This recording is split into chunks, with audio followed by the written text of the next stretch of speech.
കോഴിക്കോട് സരോവരത്ത് ചതുപ്പിൽ നിന്ന് കണ്ടെത്തിയ അസ്ഥികൂടം കാണാതായ എലത്തൂർ സ്വദേശി വിജിലിന്റേത് തന്നെയെന്ന് DNA പരിശോധനയിൽ വ്യക്തമായി. കണ്ണൂർ ഫോറൻസിക് ലബോറട്ടറിയിൽ നടത്തിയ പരിശോധനയിലാണ് ഇക്കാര്യം വ്യക്തമാക്കിയത്. 6 വർഷം മുൻപ് കാണാതായ വിജിൽ മയക്കുമരുന്ന് ഉപയോഗത്തിനിടെ മരിക്കുകയായിരുന്നുവെന്നും മൃതദേഹം സരോവരത്ത് ചതുപ്പിൽ കെട്ടിത്താഴ്ത്തുകയായിരുന്നുവെന്നും സുഹൃത്തുക്കൾ നൽകിയ മൊഴിയിലാണ് അന്വേഷണം നടന്നത്.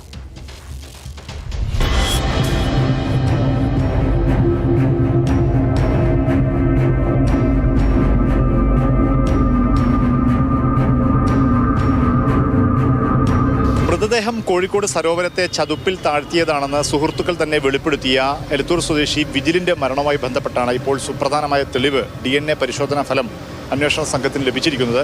അതായത് സരോവരത്തെ ചതുപ്പിൽ നിന്ന് കണ്ടെത്തിയ അസ്ഥികൂടങ്ങൾ അത് വിജിലിൻ്റേത് തന്നെയാണെന്ന് DNA പരിശോധനയിൽ വ്യക്തമായിരിക്കുന്നു.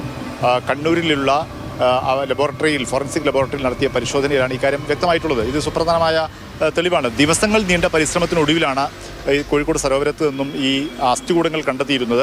ഈ കേസുമായി ബന്ധപ്പെട്ട് വളരെ പ്രധാനപ്പെട്ട തെളിവാണ് ഇപ്പോൾ പോലീസിന് അന്വേഷണ സംഘത്തിന് ലഭിച്ചിരിക്കുന്നത്.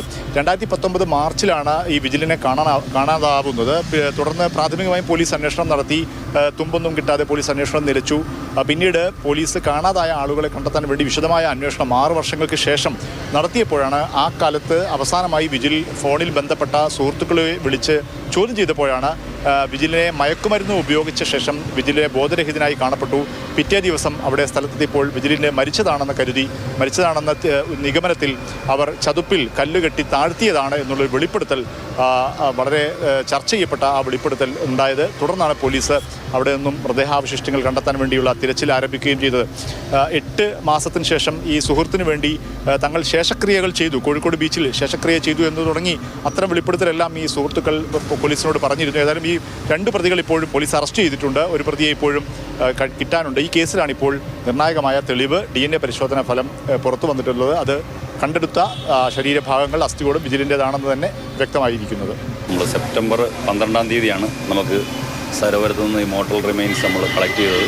അതിനുശേഷമാണ് നമ്മൾ കണ്ണൂർ റീജിയണൽ ഫോറൻസിക് ലാബിലേക്ക് കൊടുത്തത്.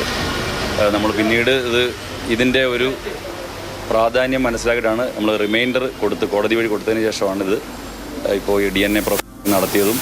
അത് വിജിലിൻ്റെ അമ്മയുടെ സഹോദരൻ്റെയും ബ്ലഡ് സാമ്പിൾ എടുത്ത് ആ DNA പ്രൊഫൈലിങ്ങിലാണ് ഇത് മാച്ചിങ് ആയത്. ഇതൊരു ക്രൂഷ്യലായിട്ടുള്ള എവിഡൻസ് ആണ്.